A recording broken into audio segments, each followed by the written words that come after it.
1 अक्टूबर से देश में लागू सितंबर महीना होने वाला है ख़त्म। 3 दिन बाकी हैं, अक्टूबर की शुरुआत होने जा रही है। नया महीना कई बड़े बदलाव, रूल्स, नियम चेंज लाता है। जिस साथ ही शुरू होने वाला इसमें सबसे बड़ी बात कर लेते हैं कि एलपीजी सिलेंडर की कीमतों से लेकर पेंशन के नियमों तक में बदलाव शामिल है, जिनका असर हर घर, हर जेब पर देखने को मिल सकता है। पहला है कि 1 अक्टूबर से होने वाले बदलाव में लोगों को सबसे ज़्यादा निगाहें एलपीजी गैस सिलेंडर पर कीमतों में होने जा रही हैं। बदलाव में यह है क्योंकि ये सीधे रसोई की बजट से जुड़ा है।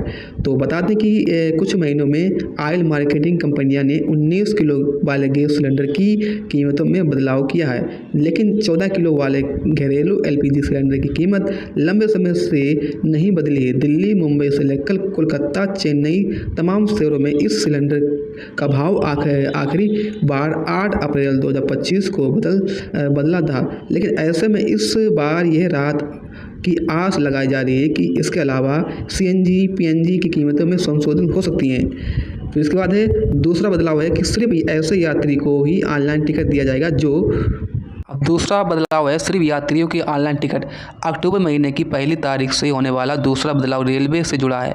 दरअसल रेल टिकट की बुकिंग से धांधली रोकने के लिए ये उद्देश्य इंडियन रेलवे ने बड़ा फैसला किया है और इसके तहत 1 अक्टूबर 2025 से नियमों में बदलाव लागू करने जा रहा है। इसके तहत अगले महीने में रिजर्वेशन खुलने के बाद पहले 15 मिनट से सिर्फ ऐसे लोग ही ऑनलाइन टिकट बुक कर पाएंगे जिनका आधार वेरिफिकेशन हो चुका होगा, जैसे RTC वेबसाइट, ये ऐप दोनों पर नियम लागू होगा। फिलहाल ये नियम तत्काल बुकिंग पर लागू है, जबकि कंप्यूटराइज्ड RPIS काउंटर से टिकट लेने वाले के लिए टाइम या प्रोसेस पहले ही तरह से लागू रहेगा। तीसरा बदलाव की बात करें तो ये सीधे पेंशनों को प्रभावित करने वाले जो NPS, UPS, अटल पेंशन योजना, NPS से जुड़े pension fund regulatory and development authority ने सेंट्रल रिकॉर्ड कीपिंग एजेंसी यानी CRR को और ऐसी वसूले जाने वाली फीस में चेंज किया है, जो 1 अक्टूबर 2025 से लागू हो जाएगा।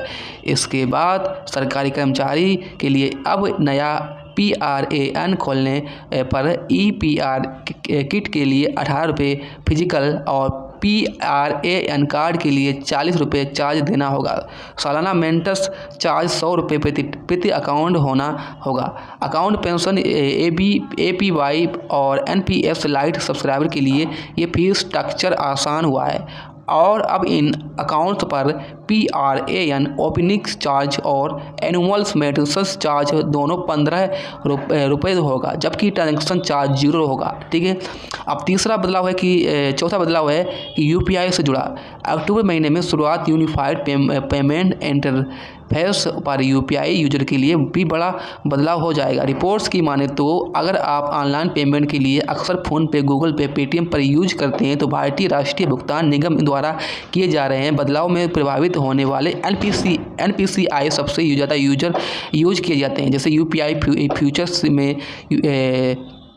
P2P ट्रांजैक्शन को हटा सकता है। यूजर सिक्योरिटी को मजबूत करने के लिए फाइनेंशियल फ्रॉड रोकने के कदम पर तौर पर फ्यूचर 1 अक्टूबर 2025 से UPI ऐप्स से हटाया जाएगा। 19 जुलाई के लिए सर्कुलर में इस बात की जानकारी शेयर की गई थी। अब पाँचवा है कि बैंकों और बम्पर छुट्टियां अक्टूबर महीने में त्योहारों की बराबर हैं। ऐसे में अगर आपको बैंक से जुड़ा कोई भी ज़रूरी काम है तो आपके भारतीय रिजर्व बैंक और सभी बैंक में देखकर घर से ही निकलें। कहीं ऐसा ना हो कि आप बैंक पहुंचे और वहां ताला लटका हुआ नजर आए। दरअसल महीने में की शुरुआत दुर्गा पूजा की छठी से होगी और पूरे महीने में महात्मा गांधी जयंती, दशहरा, लक्ष्मी पूजा, महर्षि वाल्मीकि जयंती, करवा चौथ, दीपावली, गौरधन पूजा, भैया दूज और छठा पूजा समेत कुल 21 छुट्टियां पड़े रहेंगी। इनमें से दूसरे और चौथे शनिवार को साथ ही रविवार को साप्ताहिक अवकाश भी शामिल है। हालांकि ये बैंक हॉलीडे अलग अलग राज्यों में होते हैं। ठीक है। तो ये था आप लोगों के लिए कुछ नए नियम। तो आशा करता हूँ ये वीडियो पसंद है, वीडियो को लाइक करें और हमारे न्यूज़ हिंदी चैनल को सब्सक्राइब करें। Thank you.